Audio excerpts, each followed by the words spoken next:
Eu acho que essa história tem mais lógica. Não, tá. Então... Acho que essa história tem muito mais lógica. Essa é outra coisa também. Eu fico ouvindo Conta aí, Bernardo. O povo tá conectado aqui com a gente. Não vou jogar. O povo não desgrudou. Continue aí. Vamos lá. O povo não desgruda. Eles tomam uma aguinha aí. É só... Não vou jogar. Pensei em jogar assim, mas não vou jogar. Não, joga.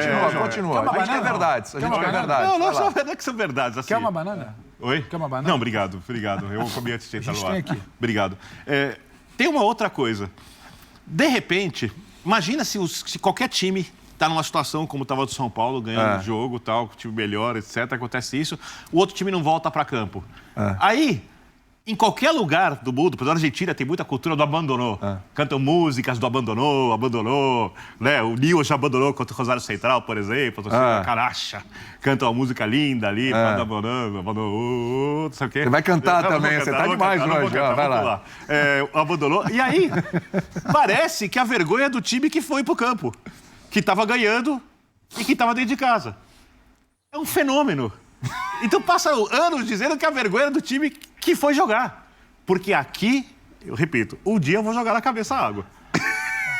Tá com vontade. Um dia eu vou jogar água na cabeça. Tá muito próximo porque é um lugar de louco. Vai ser na Isso aqui não sua? existe. Vai ser na sua?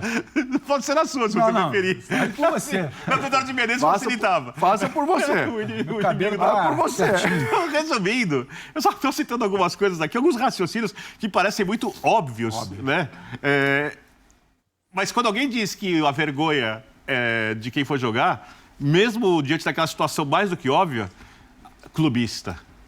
Né? O clubista é quem diz que o time foi jogar e o outro não foi jogar, e a culpa é do time que foi jogar. Aí tá você como clubista. Eu nunca achei isso. Eu acho uma loucura as pessoas pensarem. Não, mas entrou, voltou a campo, tá ali, vamos pro jogo, estamos aqui. Mas encheram os caras de porrada lá. Não tem maldição. A maldição do São Paulo foi a sequência de gestões ruins do clube que fazem o time estar nessa situação de não ser o time favorito. Você é um homem aí é outra místico. questão. Você é o comentarista místico. São Paulino imaginar que isso tem uma maldição. Ele é o comentarista místico. Eu quero saber se ele enterrou o sapo agora. Acabou agora. Agora o tricolor vai. Não tem mística nenhuma nessa situação. Mística é outra.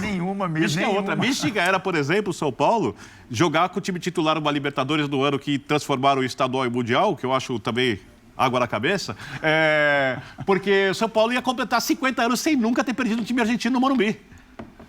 Isso é uma mística. O Racing, né? Isso é uma mística. Aí perdeu, 49 anos, perdeu um jogo contra o time argentino no Morumbi. Até pouco tempo atrás, o time do Diniz contra o River Plate, se não me engano, não sei se tem outro, contra os argentinos, tinha ganhado todos os jogos. E isso, para quem olha o argentino, o chileno, o uruguaio, quem olha o futebol de fora, o cara fala, nossa, como disse Vitamina Sanches, na época foi jogar pelo São Paulo, ele Morumbi te mata. Né? Então, isso é mística. Agora, você montar um monte de times mais ou menos e perder de times melhores durante a sua história, né, e fazer um declínio enorme enquanto os times vão se modernizando, você não anda para frente quando não anda para trás, que é o caso do São Paulo, aí não tem mística nenhuma, e o São Paulo está numa fase ruim, porque o São Paulo construiu a sua fase ruim. Foi uma aula de São Paulo. Foi uma aula de São Paulo. Eu cantaria o hino do São Paulo. Eu não vou jogar. Promete ao fã de esporte. Não vai jogar água na cabeça, hein, por favor. Posso fazer isso no Lia alguma vez? Agora ele vai tomar água, eu quero ouvir você. Você vai falar uma coisa? Saúde e paz ao professor Calçade, sempre aqui no... Tava demorando. O Calçado tá nem vendo a gente agora. Olha, tá na hora do torcedor do São Paulo fazer as pazes com o Rodrigo Nestor. Que assistência ontem... Eu tava vendo, ele tem 19 assistências desde 2021. Ele é o jogador do São Paulo com o maior número de assistências nesse elenco. Tá na hora de fazer as pazes com o Rodrigo Nestor, dar paz pro menino, deixar jogar. O menino é bom, não é? O que tem que dar paz pra ele jogar, sim, que ele é bom jogador, William. Mas eu acho que ele vai construir isso também, né? Acho que é importante falar. Ele vai ter as oportunidades, é um jogador meio de confiança do Rogério. Ele vai ter as oportunidades também para convencer o torcedor e que ele tem potencial para... Não joga na cabeça. Pelo amor de Deus, nem na nossa. Ele tem potencial para render bem no São Paulo. Eu acho que, assim, em cima do que o Birner falou, é importante a vitória do São Paulo, né? Por tudo que aconteceu. Pelo problema com o Marcos Paulo, e aí o Birner fala, o time correu pra caramba, mas não foi só o Marcos Paulo. Quando aconteceu aquele episódio, parecia que outros jogadores também tinham meio que se rebelado com aquela situação, não gostado, e aí fica aquela sensação, poxa, mas será que aí o dia a dia do São Paulo vai ficar um pouquinho mais complicado? E aí tem-se um tempo de trabalho e o São Paulo dá uma resposta positiva coletivamente, né? Então, assim, foi um time, como o Birner falou, que se entregou, que correu, que colocou panos quentes, fervendo em cima dessa situação de que os jogadores poderiam... é elogiável. É isso aí. Então, os jogadores também têm uma parcela de contribuição muito grande com relação a esse resultado. Teve uma conversa dos torcedores também do São Paulo na semana, né? Que os torcedores foram na semana. E aí me chamou a atenção, porque o Plihal, Amoroso, acho que falaram que era uma conversa em prol do não rebaixamento do São Paulo. O pacto contra o rebaixamento. Isso, o pacto contra o não rebaixamento. Eu achei muito pesado isso, porque o São Paulo tem condições... eu acho que não, Ber. Acho realista. Como você falou, se não tiver problemas no dia a dia... O Rogério é um treinador conhecedor de futebol. O elenco não é ruim, o elenco é um elenco que você pode extrair. Então, eu acho que é muito pouco para a história do São Paulo e para o momento do São Paulo também. Eu concordo com todo o seu raciocínio. Mas eu acho que esse jogo, esse 2-0, ele é um resultado que traz uma confiança também com relação a isso. Eu acho que a gente pode olhar um pouquinho mais para frente, a gente pode sonhar um pouco mais se o trabalho continuar com essa sequência. Eu realmente concordo contigo, mas eu vou te dizer como eu enxergo o São Paulo no Campeonato Brasileiro. Sim. Você imagina que o Campeonato Brasileiro tem times com mais chances de Libertadores mas e pacto para não rebaixamento, eu acho e tem os times que estão mais... Você começar o Campeonato Brasileiro, um time como o São Paulo, com o treinador que tem, com os jogadores que tem também, entendendo que o Campeonato Brasileiro vai ser mais complicado, que tem muito time grande brigando, mas você começar o campeonato fazendo um pacto para não rebaixamento, eu acho muito pouco, Beni. O Paulo esteja pensando, porque eu acho que o Rogério não está pensando isso. Ele pode se defender isso em algum momento, acabar o Brasil, tá vendo? A gente não caiu, é um momento do São Paulo. Mas eu acho que o São Paulo pode mais. Eu acho que como instituição, como elenco, como treinador, eu acho que é muito pouco. Então, eu acho o seguinte, você tem os times com mais chances, Sim. Os times com menos chances. O São Paulo é a linha que os divide. O que acontece? Se o São Paulo for coeso, como você falou, competitivo, coletivo... É o que se espera, né? Se não tiver muitos jogadores machucados, se os problemas de atrasos salariais acabarem, ou se os jogadores não ligarem para os problemas de atrasos salariais e outras questões internas, se recuperar os jogadores rapidamente quando se machucarem, se fizer um bom trabalho... O São Paulo é um time que pode brigar, não por título, mas vai ali para uma sexta colocação. Isso. Olha a diferença da sexta colocação para rebaixamento. Porém, a fase do São Paulo... Eu conversei com o Thiago Scarpini, técnico do Água Santa, após a eliminação do jogo contra o São Paulo. Eu perguntei. Ele falou sobre a preparação, eu perguntei para ele. Você conversou sobre a fase do São Paulo com os seus jogadores quando você preparou o time? Porque a maior parte desses jogadores não tem nada a ver com o jejum de conquista do São Paulo. Sim. Né? Mas você veste a camisa e o jejum está na camisa. Claro. Ele pesa. Ele pesa até em quem não tem nada a ver. Sim. E o Thiago Scarpini... E o que acontece? Você sabe como funciona o futebol. Jogo decisivo. Um jogo só. Gol não sai.